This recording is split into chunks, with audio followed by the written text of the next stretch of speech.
গুলশানে চায়ের দোকানে মিলল 2 জনের লাশ। রাজধানীর গুলশান 2 এর একটি চায়ের দোকানের ভেতর থেকে 2 জনের গলাকাটা লাশ উদ্ধার করেছে পুলিশ। শনিবার 28 সেপ্টেম্বর বেলা 12:30টার দিকে এ তথ্য জানান গুলশান মডেল থানার ওসি তৌহিদ আহমেদ। তিনি বলেন, নিহত 2 জনের মধ্যে একজন 70 বছরের বৃদ্ধ এবং আরেকজন 20 বছরের তরুণ। বৃদ্ধের নাম রফিক, তার বাড়ি বরিশাল সদরে দবদবিয়া গ্রামে। আরেকজন হলেন সাব্বির, তার বাড়ি ময়মনসিংহের গরিপুর জেলার রায়গঞ্জ বাজার বেপারি পাড়ায়। ওসি জানান, গুলশান 2 নম্বরের 108 নম্বর সড়কের একটি দোকানের ভেতর থেকে 2 জনের লাশের সন্ধান পাওয়া যায়।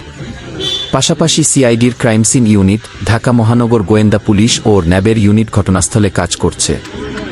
গুলশান থানার ওসি তৌহিদ আরও বলেন, দোকানের ভেতরে রাতে থাকার জায়গা ছিল।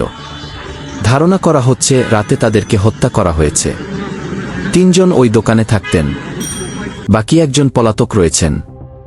লাশের সুরত হাল প্রতিবেদন প্রস্তুতের পর ময়নাতদন্তের জন্য ঢাকা মেডিকেল কলেজ মর্গে পাঠানো হয়।